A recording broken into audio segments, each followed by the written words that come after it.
Welcome to the Rise Up Sessions, a psychology podcast about real life, real change, and the decisions that shape us. Okay, welcome back to the Rise Up Sessions. I am Zisa. I am a licensed clinical social worker, and I'm also a multiple business owner.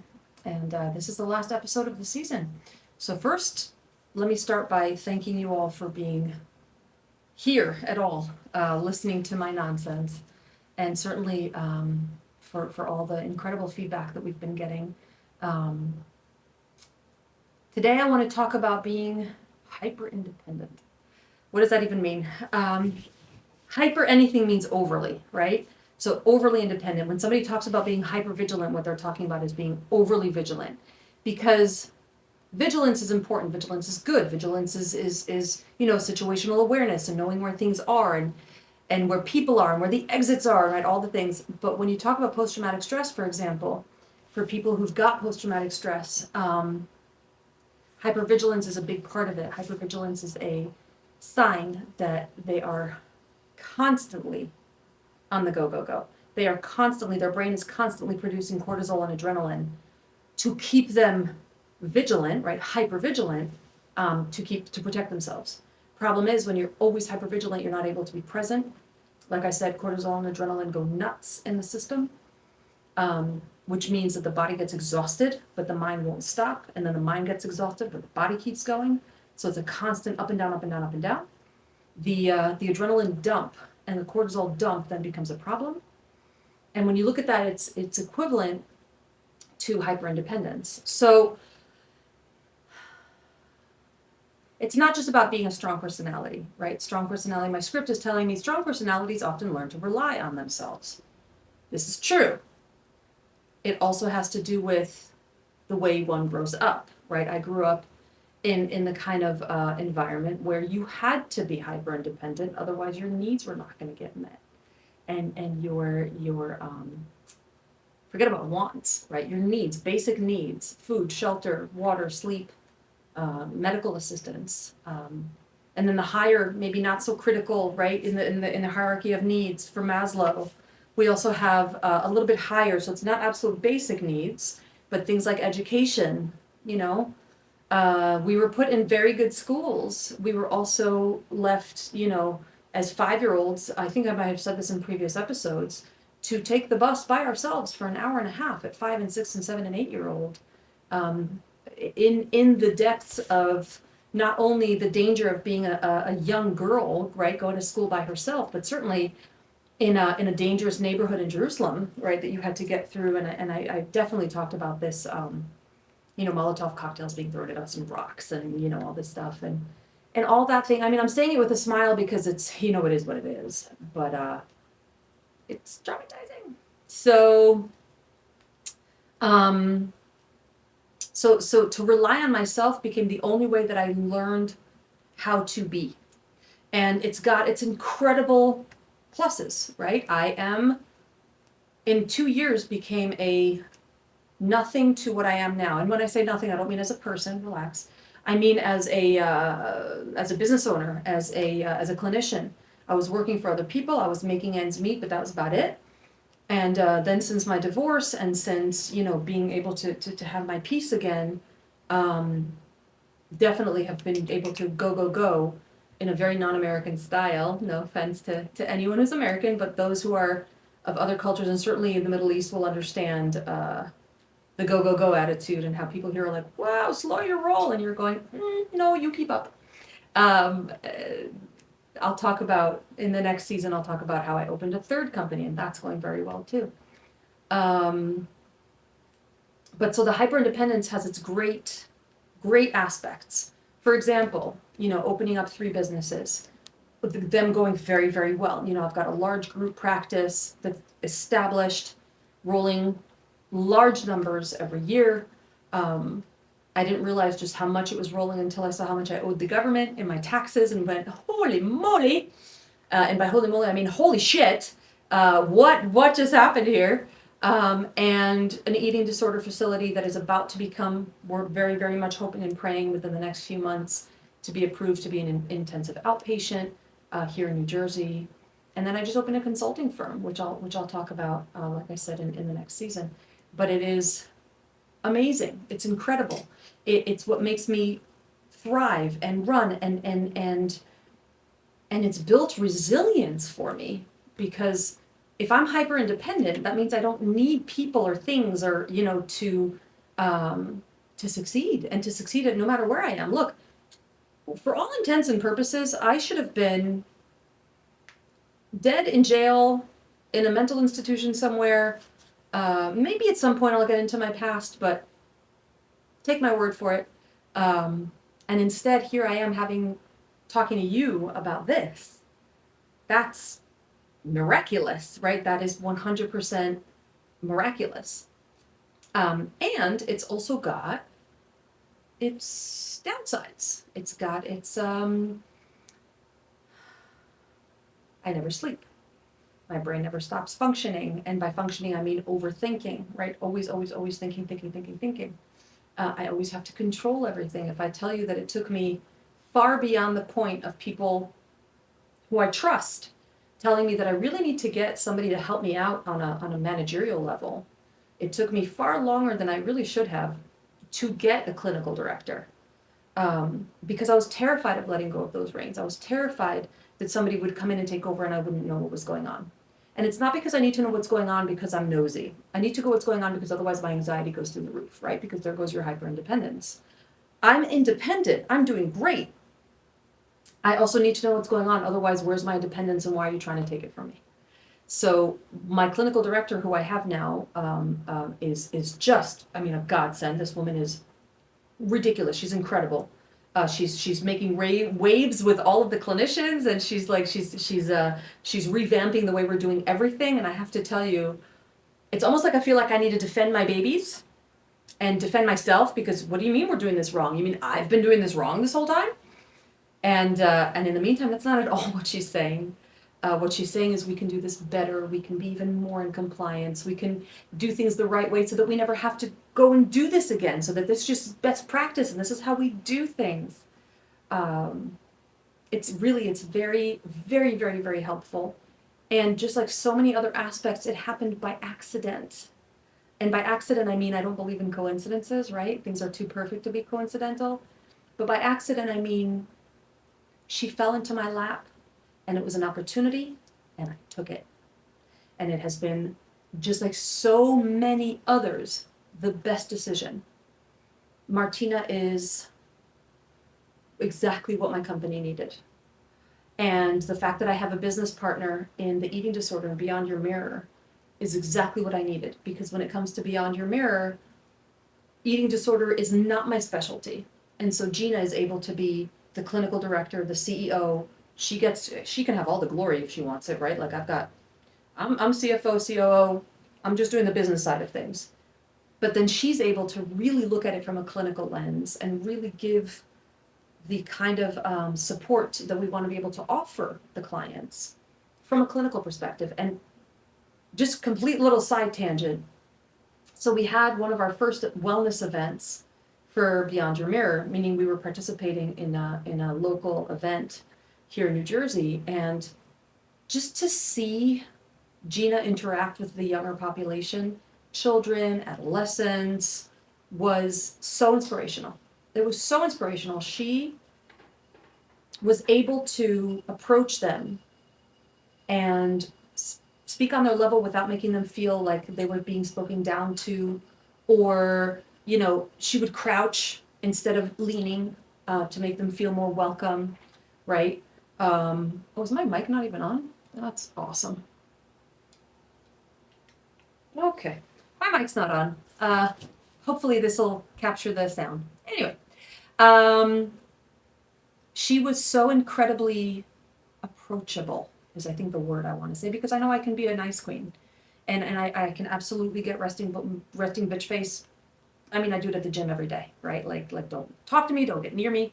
And again, just like hyper independence, that can be to my detriment, because I don't want people near me, which means when I want them near me, sometimes they don't want to be near me. But so Gina was absolutely incredible, and it was very inspirational to see the way I could learn from her how to be more approachable and to be with people. And it's been a godsend for everything to be exactly the way it needs to be and exactly the way it is.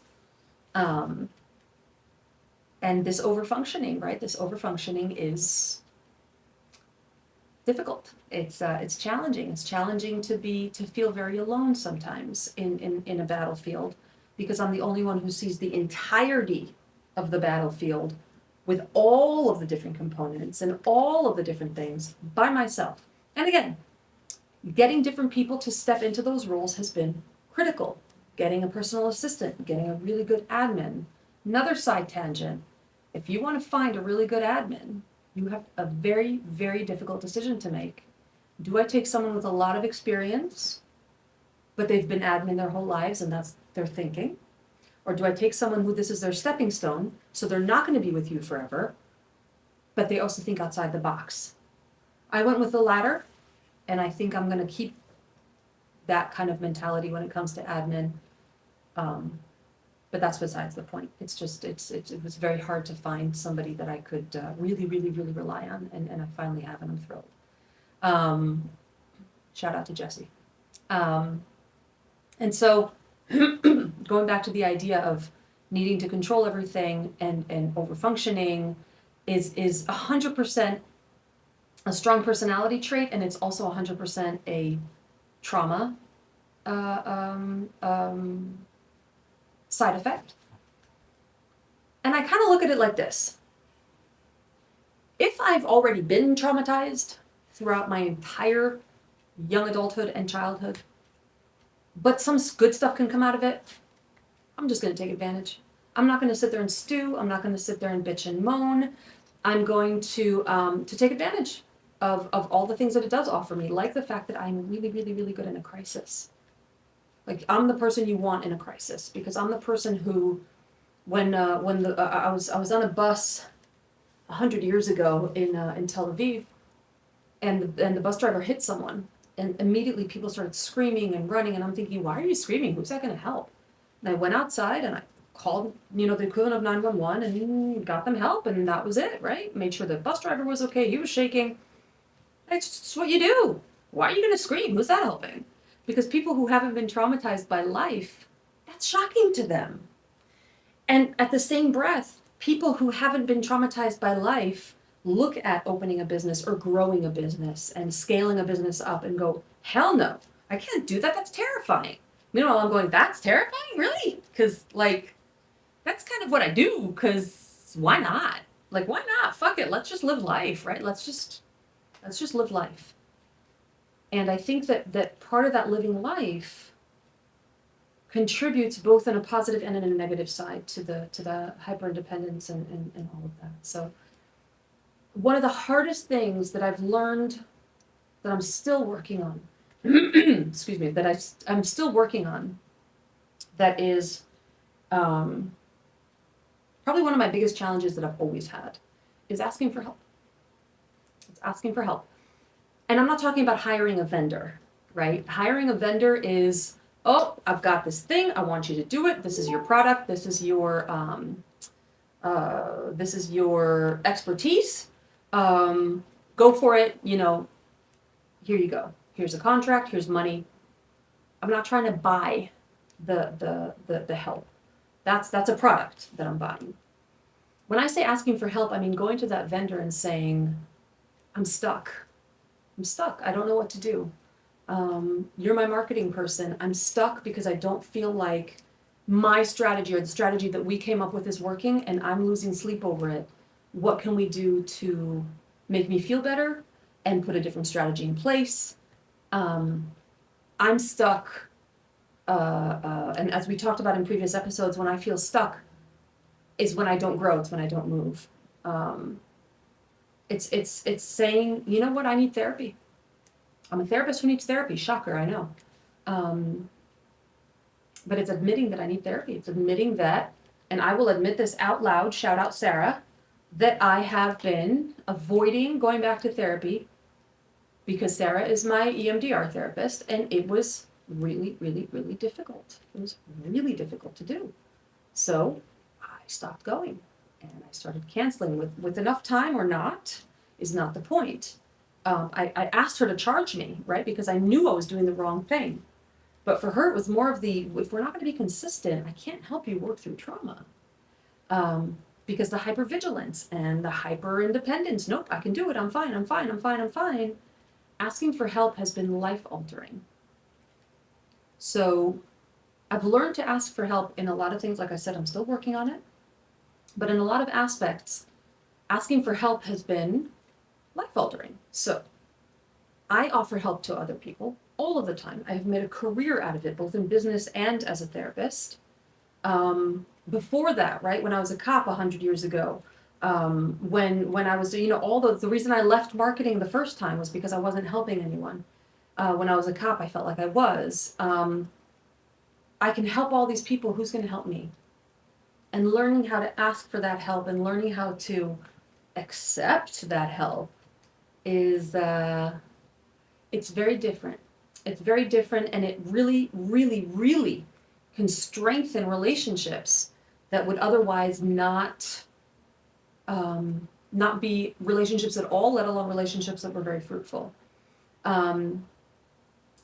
So learning to say, hey, what do you mean by that? Tell me more about that. I would be interested in hearing, because I know that that's someplace that I'm struggling with. For example, I had brunch the other day, and when I say brunch, it sounds really bougie, so let's just call it lunch. I had lunch with now I sound like a lady who lunches.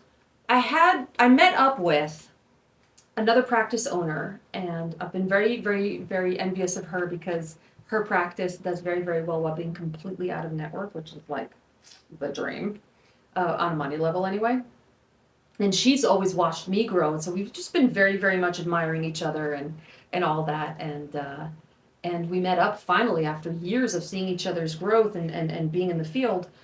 And we had talked about different things, and she mentioned, I was talking about metrics and how I use essentially ChatGPT to come up with my metrics, and it's been very, very difficult because I don't fucking know what I'm doing. So I don't know what to tell Chat to tell me what to do. And she told me but the fact that I mentioned it out loud and admitted that I was struggling, she gave me access or told me about a product that feeds right into the EMR, the electronic medical record system, and gives you full metrics. And I have been floored, flabbergasted. I mean, all F words that are, including fuck, that express how absolutely mind-altering and boggling this thing is, and how incredibly useful it is. So today's the day of shout-outs, so shout out to Brianna. This thing changed my entire way of looking at things, right? Because I was willing to say out loud, I am bad at something, and I don't like to be bad at things. I like to only show you that I'm good at things, and I don't like to do things I'm bad at, because then you'll know I'm bad at something. And so I was able to say out loud, receive the help, understand that it might come with judgment, do it anyway, and hopefully, change things moving forward. And now I can share that knowledge with other people. And I can offer this thing, this new development of the way things are for other people, which is so super helpful and so important. So yeah, it's just been this whole process has been very, very eye-opening. And I think the totality of it all, what I'm really trying to say here today, is that hyper-independence is what brought me to where I am. I would not trade it for anything. Learning how to balance that with strong relationships, with the willingness to be humble, not humiliated, big, big, big difference, but humble enough to say, I don't know. I'm struggling. I don't have all the answers. What can I ask you to do? Like, what can you do to help me? And then what can I do in return? Because by the way, the lunch which happened with Brianna was not just her giving me all of this stuff because I'm a terrible business person, right? It was me sharing with her as well, and things that could have potentially changed her way of doing things, right? I recently implemented a bonus structure for my employees at Rise Up Counseling, and it's been going spectacularly well. And so we hashed that out for her to maybe put with her people. So there's a lot of back and forth, but it really is about strengthening that relationship, isn't it? It's about being able to be humble enough to say, I don't know, maybe you can help me, and then I'll help you back, and then we have this great relationship. And, not but, and utilizing that hyper independence and the fact that I have it and it's not going anywhere as leverage for growth when I can. Like I said, my script would like to tell me that it's because of a strong personality. It's PTSD, it's trauma. I grew up in a very, very, very, very difficult background, very difficult household, war-torn country, poverty, domestic violence, the whole bit. And developing hyperindependence was the only way to survive. Doesn't mean it's the only way I need to continue surviving. It means that you don't have to use it as your only way to survive anymore. That if you related to what I'm talking about, you should definitely, first of all, just follow and keep watching, because I'm going to keep bringing my experiences to this platform. But I really think that if I could do it, anybody can do it. Because I'm just talking about the tip of the iceberg of all the things that have happened and that have taken place in my life.